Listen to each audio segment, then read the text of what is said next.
Welcome to the Hidden Heroes Talk Show with Arielle and Arielle, highlighting those who are doing great in the world around us. And now, your hosts, Arielle and Arielle. Welcome to the Hidden Heroes Talk Show. Today's guest speaker is Rustie MacDonald. Thank you for being with us. Thank you for having me. For sure. Will you tell us a little about yourself, where you're from, maybe where you're calling in from, what you do? Oh boy, you got an hour. I am actually from Florida, but I live in New Hampshire right now. I'm a writer, a motivational speaker, a life coach, a single mom, a celiac, a chocolate lover, a wine lover, a dog lover, a joker, blogger. I don't do dishes, though. I hate doing dishes. But other than that. Nice. Well, let's talk about your book. Which one? Which one did you want to start with first? Which one? Which one did you want first? I have 5 coming out in the next 120 days and 2 more coming out by fall. So nice. It all happened at once. It was very crazy. I've authored 2, Having Tea with My Skeletons, which is my personal biography. It's my journey through life and cancer and abuse and poverty and living on the streets. And my second book, which will be released at the end of this month, is In Pride and Prejudice, A Relocation Nightmare. And that has really sparked a lot of interest in regards to being better voters, being stronger at knowing laws and who you're voting for, because my daughter and I are not allowed to relocate to my home in Florida because my ex-husband won't let us. But so it's an interesting journey and definitely causes a little bit of that feminine angst to pop out and kind of like, what? We're in America and you're not allowed to move? That's so weird. So that's what the story is about, and to really be wiser about how you vote and what you're voting for and who you vote for, because it's not necessarily the courts, it's the rule makers, the lawmakers that challenge our Constitution and our amendments. That's crazy. And then book number 3? Book number 3. It is Tainted Eloquence. You Are Simply Beautiful. Scars, Rises and Falls, Scars and Flaws. And that is coming out February 14th, and it is a collaboration of amazing women from all over the country talking about how beautiful they are and how authentic and real and true. The 4th book, which came out last week, is Women of Spirit, and I'm honored to be part of a large collaboration. There's 27 women from around the world who are survivors, wisdom teachers, healers, mentors, and just amazing. I mean, I can't even imagine being any more honored and humbled to be nestled with some of these really amazing writers talking about inspiration and motivation and how to heal and thrive in obstacles. 5th one is to be announced. That one just started last week. So I keep getting all of these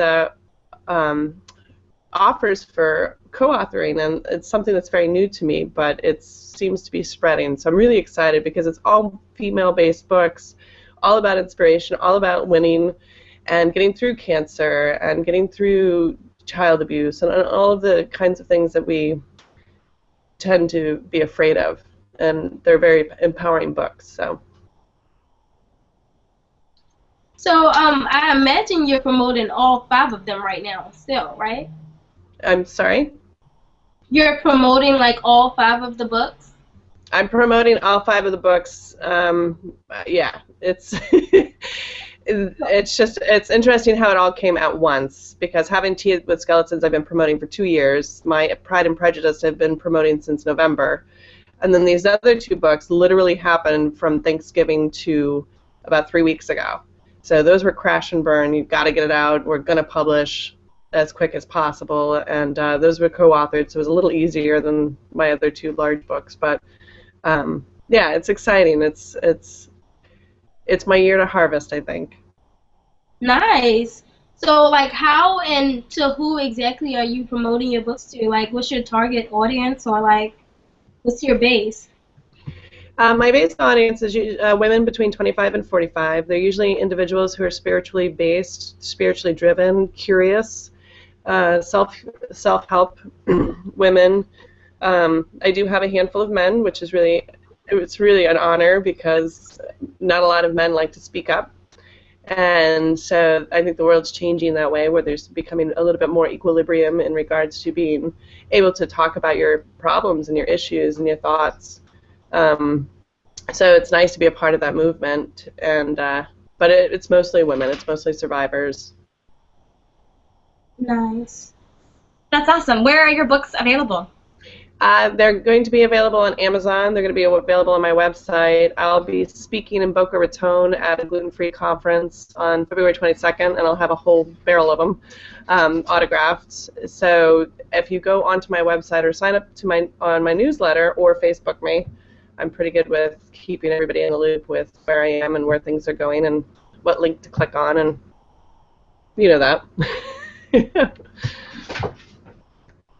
What advice would you give to aspiring writers then? And you're a mom, if I heard that correctly. So I have an amazing, bright light 9-year-old daughter, her Chloe. She also is an author and an artist, so we'll be publishing a book, I hope, this fall, right?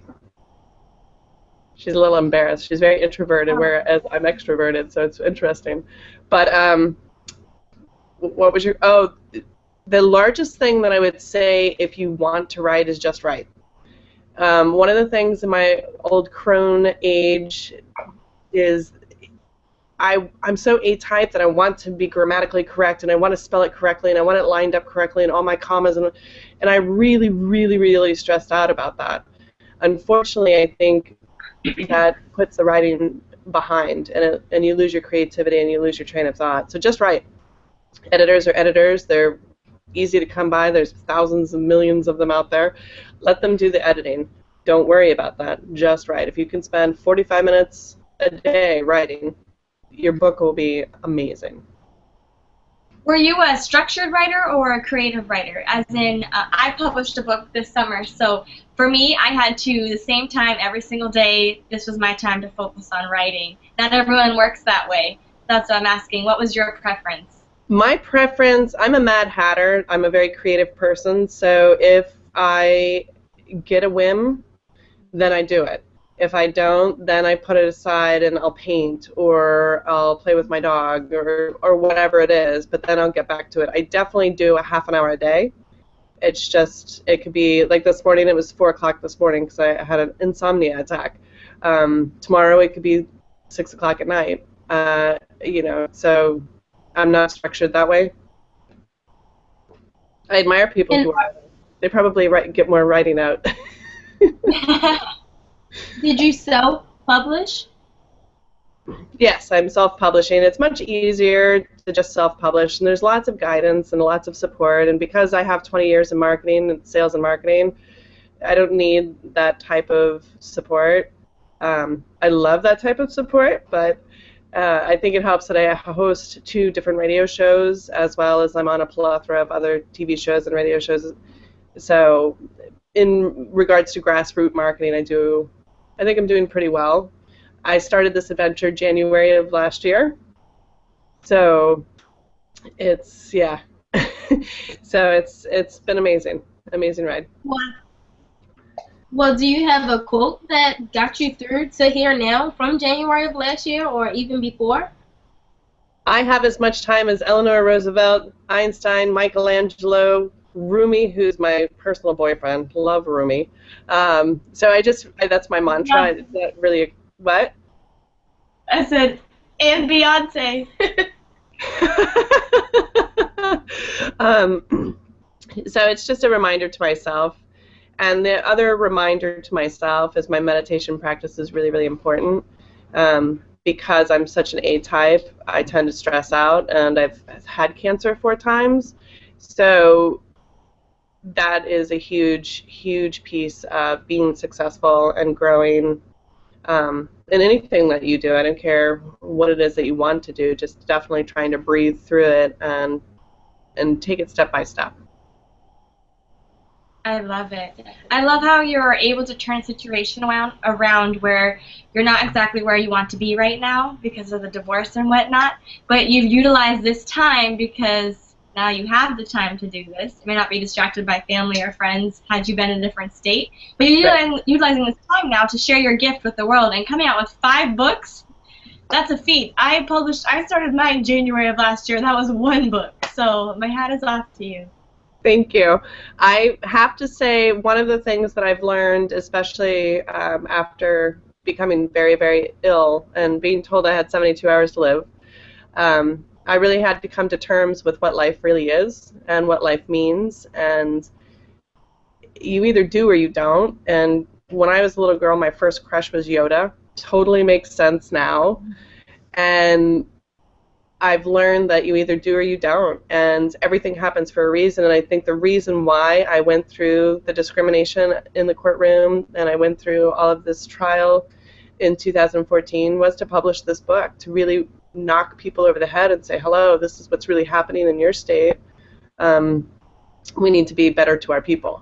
And so I, as cliche as it may sound, I always look for the positive in anything. Because there's just, you're either happy or you're dead, and I choose happy. Nice. I love it. Well, our show has come to an end, so thank you for being with us, and you truly are a hidden hero, so we appreciate your gifts you're offering. Thank you very much, ladies, and good luck, and I can't wait to read your book. Thank you. Thank you. And everybody listening, this is Hidden Heroes, and today's guest speaker has been Rustie MacDonald. Goodbye. Bye. Thank you, ladies.